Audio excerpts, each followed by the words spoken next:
अग्रे कुरूणामथ पाण्डवानां दुःशासनेनाहृतवस्त्रकेशा कृष्णातराक्रोशन् अनन्यनाथा गोविन्द दामोदर माधवेति। श्रीकृष्ण विष्णो मधुकैटभारे भक्तानुकम्पिन् भगवन्मुरारे त्रायस्व मां केशवलोकनाथा गोविन्द दामोदर माधवेति।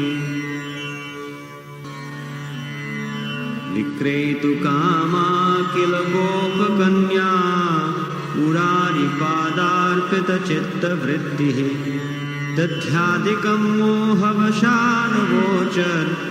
गोविन्द दामोदर माधवेति। उलुखले सम्भृतताण्डुलांश्च सङ्घट्टयन्त्यो मुसलै प्रमुग्धाः गायन्ति गोप्यो जनितानुरागा गोविन्द दामोदर माधवेति।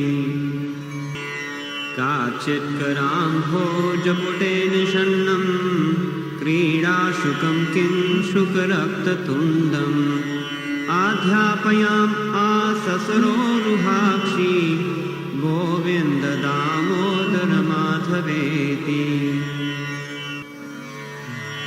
गृहे गृहे गोपवधूसमूहः प्रतिक्षणं पिञ्जरसारिकाणां स्खलद्गिरं वाचयितुं प्रवृत्तो गोविन्द दामोदर माधवेति। पर्यङ्किकाभाजमलं कुमारं प्रस्वापयन्त्योऽखिलगोपकन्याः जगुप्रबन्धं स्वरतालबन्धं गोविन्द दामोदर माधवेति। रामानुजं वीक्षणकेलिलोलं गोपी गृहीत्वा नवनीतगोलम् आबालकं बालकम् आजुहाव गोविन्द दामोदर माधवेति। विचित्रवर्णाभरणाभिरामे अभिदेहि वक्त्राम्बुजराजहंसे सदा मदीये रसनेग्ररङ्गे गोविन्द दामोदर माधवेति। अङ्काधिरूढं शिशुगोपगूढं स्तनं धयन्तं कमलैककान्तम् सम्बोधयाम् आसमुदायशोदा गोविन्द दामोदर माधवेति। क्रीडन्तमन्तर्व्रजमात्मनं स्वं समं वयस्यै पशुपालबालैः प्रेम्णा यशोदा प्रजुहाव कृष्णं गोविन्द दामोदर माधवेति। यशोदया गाढम् उलुखलेन गोकण्ठपाशेन निबध्यमानं रुरोदमन्दं नवनीतभोजी गोविन्द दामोदर माधवेति।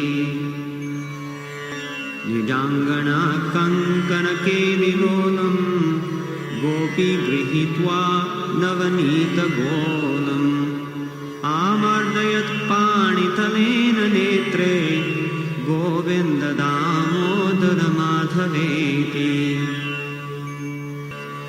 गृहे गृहे गोपवधूकदम्बाः सर्वे मिलित्वा समवाययोगे पुण्यानि नामानि पठन्ति नित्यं गोविन्द दामोदर माधवेति। मन्दारमूले वदनाभिरामं बिम्बाधरे पूरितवेणुनादं गो गोप गोपी जनमध्यसंस्थं गोविन्द दामोदर माधवेति। उत्थाय गोप्यो पररात्रभोगे स्मृत्वा यशोदासुतबालकेलिं गायन्ति प्रोच्चैर्दधिमन्थयन्त्यो गोविन्द दामोदर माधवेति।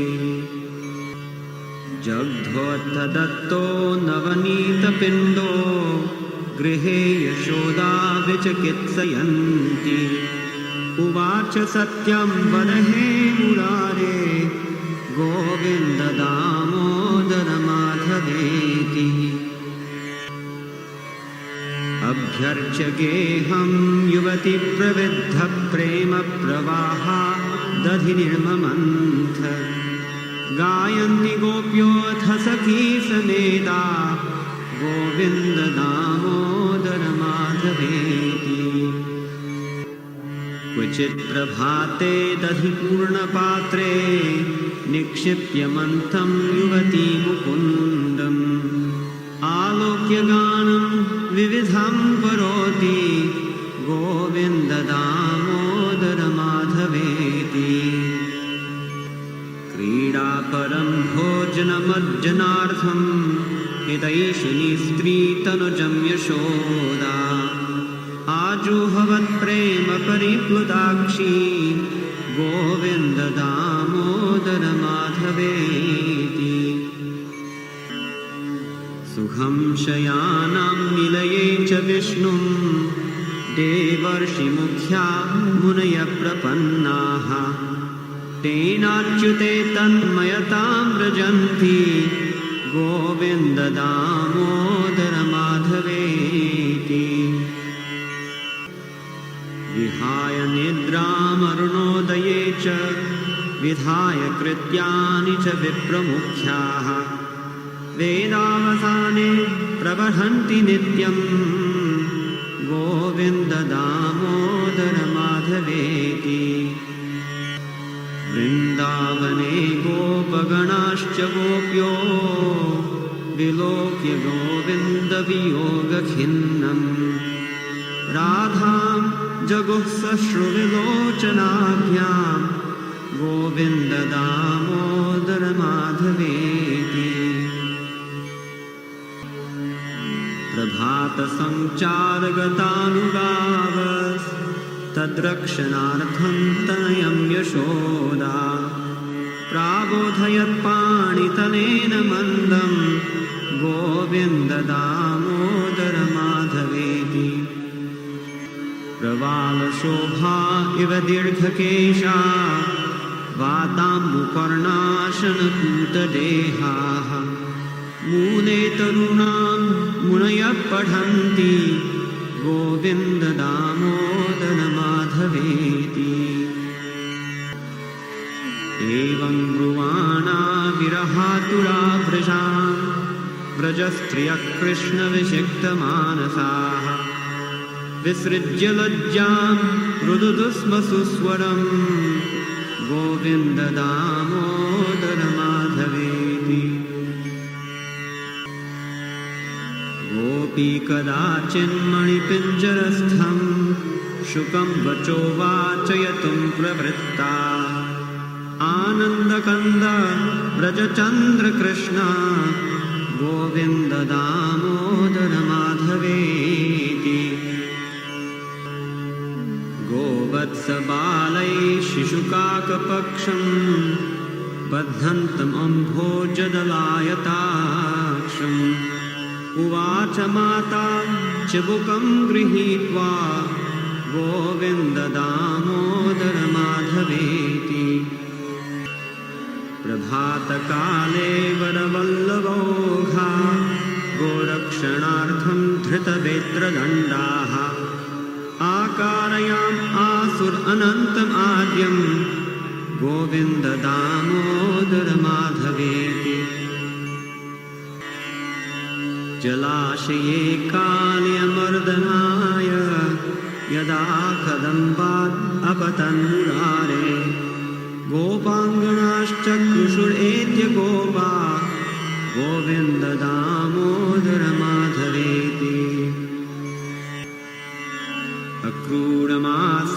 यदा मुकुन्दश्चापोत्सवार्थं मथुरां प्रविष्टः तदा स पौरैर्जयतीत्यभाषी गोविन्द दामोदर माधवेति। कंसस्य दूतेन यदैव नीतौ वृन्दावनान्तात् वसुदेवसूनौ रुरोद गोपी भवनस्य मध्ये गोविन्द दामोदर माधवेति। सरोवरे कालयनागबद्धं शिशुं यशोदातनयं निशम्य चक्रुर्लुण्ठ्य पथि गोपबाला गोविन्द दामोदर माधवेति। अक्रूरयाने यदुवंशनाथं सङ्गच्छमानं मथुरां निरीक्ष्य ऊचूर्वियोगात् किल गोपबाला गोविन्द दामोदर माधवेति। चक्रन्द गोपीनलनीवनान्ते कृष्णेन हीना कुसुमेशयाना प्रफुल्लनीलोत्पललोचनाभ्यां गोविन्द दामोदर माधवेति।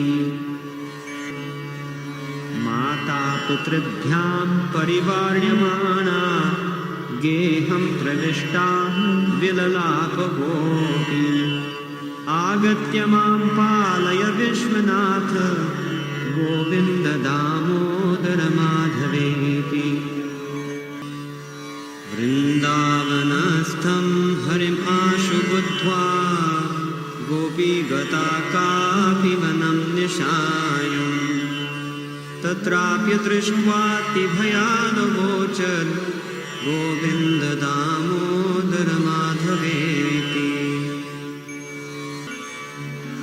सुखं शयानानि निजे जिजेऽपि नामानि विष्णोः प्रवदन्ति मर्त्याः ते निश्चितं तन्मयतां व्रजन्ति गोविन्द दामोदर माधवेति। सा नीरजाक्षीम् अवलोक्य राधां रुरोद गोविन्द वियोगखिन्ना सखी प्रफुल्लोत्पललोचनाभ्यां गोविन्द दामोदर माधवेति। जिह्वेरसज्ञे मधुरप्रिया त्वं सत्यं हितं त्वां परमं वदामि आवर्णयेथा मधुराक्षराणि गोविन्द दामोदर माधवेति।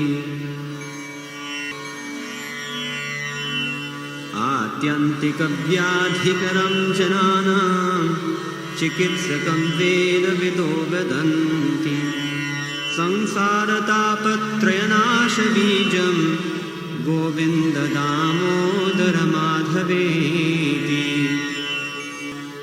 ताताज्ञया गच्छति रामचन्द्रे सलक्ष्मणेरान्यचये सीते चक्रन्द रामस्य निजाजनित्री गोविन्द दामोदर माधवेति। एकाकिनी दण्डककाननान्तात् सा नीयमाना दशकन्धरेण सीता तदाक्रोशत् अनन्यनाथा गोविन्द दामोदर माधवेति। रामाद्वियुक्ता जनकात्मजा सा विचिन्तयन्ती हृदि रामरूपम् रुरोद सीता रघुनाथ पाहि गोविन्द दामोदर माधवेति। प्रसीद विष्णो रघुवंशनाथ सुरासुराणां सुखदुःखहेतो रुरोद सीता तु समुद्रमध्ये गोविन्द दामोदर माधवेति।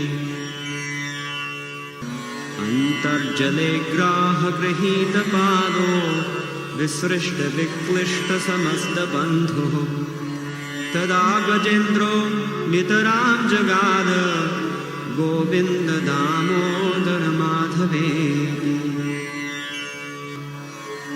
हंसध्वजः शङ्खयुतो ददर्श पुत्रं कटाहे प्रवतन्तमेनम् पुण्यानि नामानि हरेर्जपन्तं गोविन्द दामोदर माधवेति।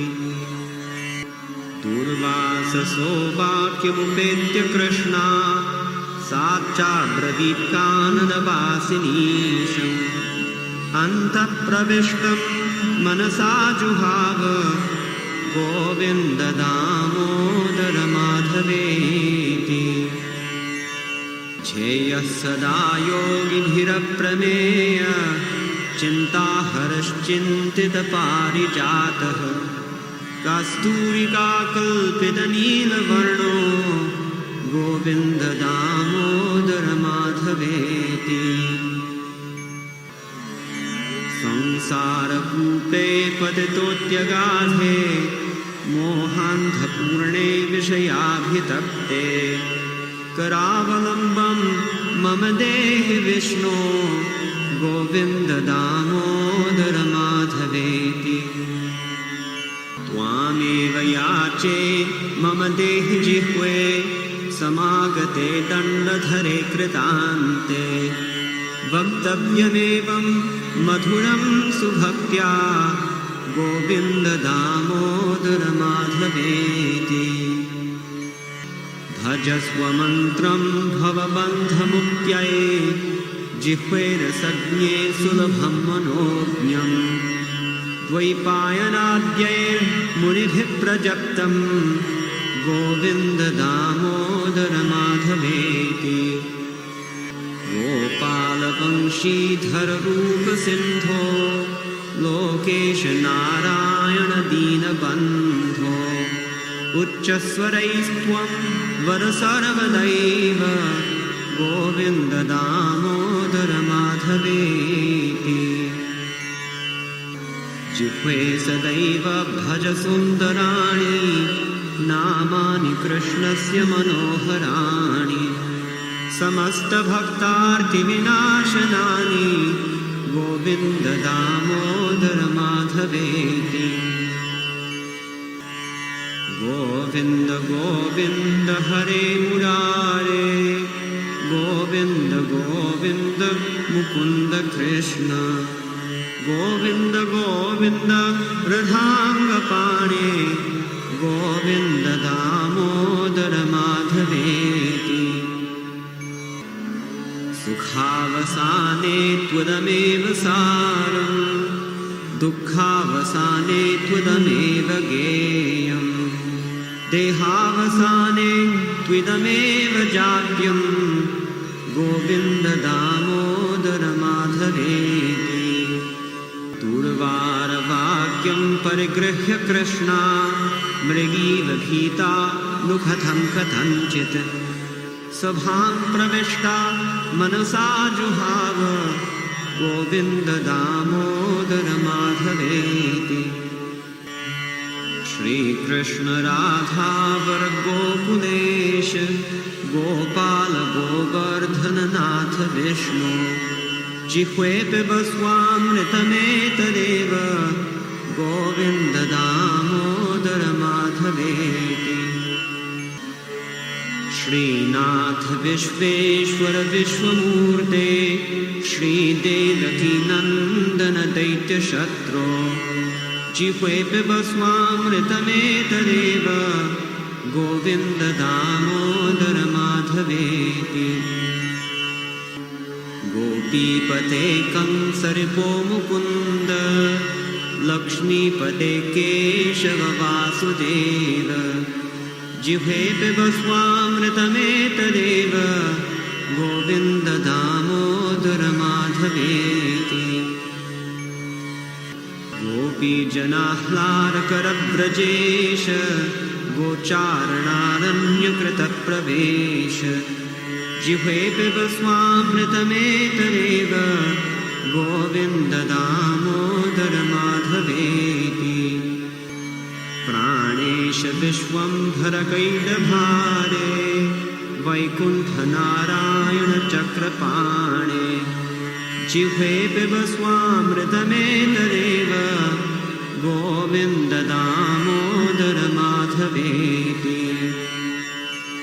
हरे मुरारे मधुसूदनाद्य श्रीराम सीतावर रावणारे जिह्वे पिबस्वामृतमेतदेव गोविन्द दामोदर माधवेति श्रीयादवेन्द्राद्रिधराम्बुजाक्ष गोपी सुखदान दक्ष जिह्वे पिबस्वामृतमेतदेव गोविन्द दामोदर माधवेति